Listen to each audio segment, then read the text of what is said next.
অখণ্ডমণ্ডলাকারং ব্যক্তং যেন চরাচরং তৎপদং দর্শিতং যেন তস্मै শ্রী গুরবে নমঃ।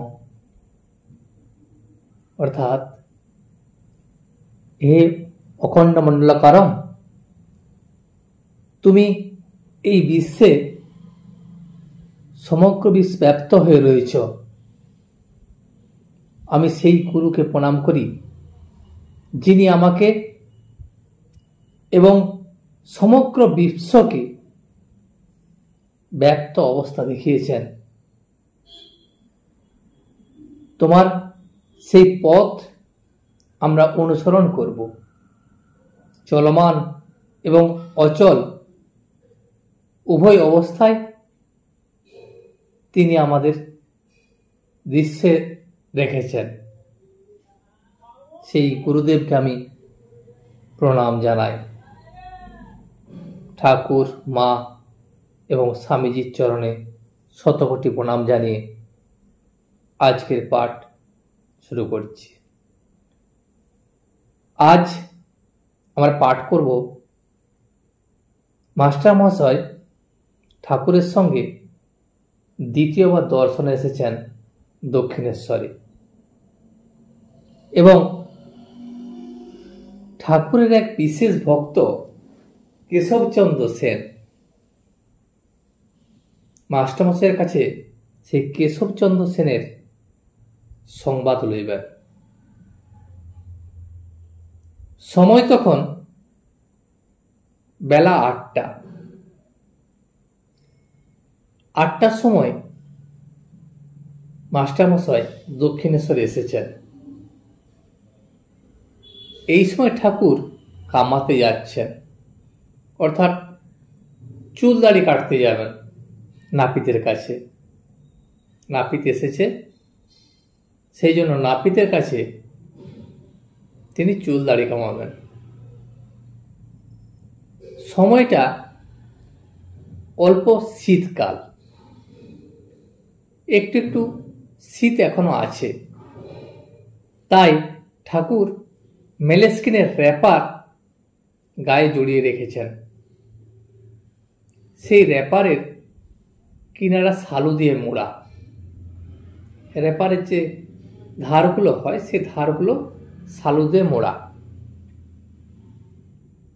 ঠাকুর মাস্টারকে দেখিতে পেলেন এবং দেখিয়া বলিলেন, তুমি এসেছ? আচ্ছা, এখানে বসো। একথা দক্ষিণ পূর্ব বারান্দায় হইতেছিল। ঠাকুর তাহার ঘর হইতে বাইরে বেরিয়ে এসেছেন এবং নাপিত সেখানে উপস্থিত। বারান্দা দাঁড়িয়েছিলেন ঠাকুর, সেই বারান্দায় কথা হইতেছিল।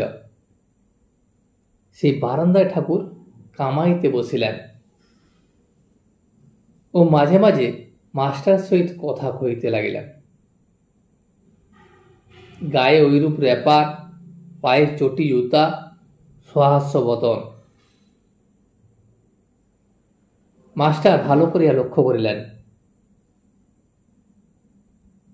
কিন্তু কথা কইবার সময় কেবল একটু তোতলান।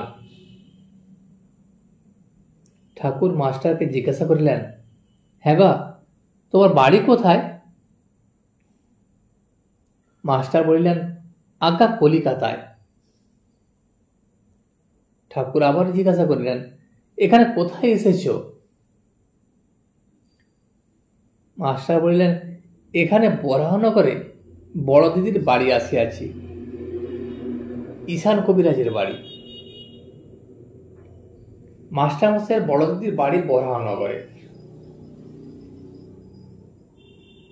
সেখানে মাস্টারমশাই আসিয়াছেন, আসিয়া ঠাকুরের সঙ্গে দেখা করতে আসছেন এবং ঈশান কবিরাজের সঙ্গে ঠাকুরের ভালো জানাশোনা আছে।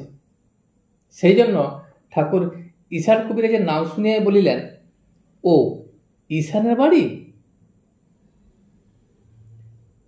ঠাকুর আবার মাস্টারমশাই জিজ্ঞাসা করলেন, হ্যাঁ গো, কেশব কেমন আছে? বড় অসুখ হয়েছিল? মাস্টার বললেন, আমিও শুনেছিলাম বটে, এখন বোধহয় ভালো আছেন। ঠাকুর বলিলেন, আমি আবার কেশবের জন্য মার কাছে ডাব চিনি মেনেছিলাম। শেষ রাত্রে যখন ঘুম ভেঙে যেত আর মার কাছে কাঁদতুম, বলতুম, মা, কেশবের অসুখ ভালো করে দাও। কেশব না থাকলে আমি কলকাতায় গেলে কার সঙ্গে কথা কব, তাই ডাব চিনি মেনেছিলাম। হ্যাঁ গা, সাহেব নাকি একজন এসেছে, সে নাকি লেকচার দিচ্ছে। আমাকে কেশব জাহাজে তুলে নিয়ে গিয়েছিল, সেখানে কুক সাহেবও ছিল। ঠাকুর কেশব এবং কুক সাহেবের সঙ্গে জাহাজে করে গঙ্গায় বেড়াইতে গিয়েছিলেন। সেই কুক সাহেবের কোথায় মাস্টারমশাইকে জিজ্ঞাসা করেছিলেন। এখন তিনি নাকি খুব লেকচার টেকচার দিচ্ছেন। মাস্টার বললেন, আজ্ঞা, এরকম শুনেছিলাম বটে, কিন্তু আমি তার লেকচার শুনি নাই। মাস্টার জানে যে তিনি লেকচার টেকচার দেন, কিন্তু মাস্টার সে সৌভাগ্য হয়নি তার লেকচার শোনার মতো। আমি তার বিষয়ে বিশেষ কিছু জানি না।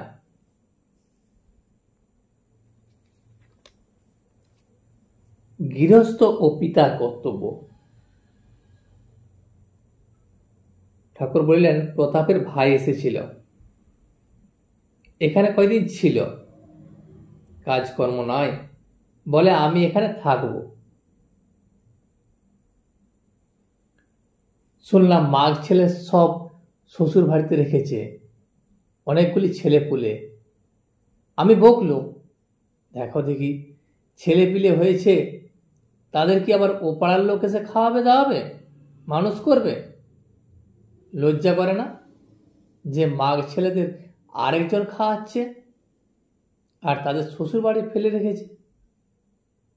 আমরা অনেক বকলুম আর কর্মকাজ কিছু খুঁজে নিতে বললাম, তবে এখান থেকে যায়।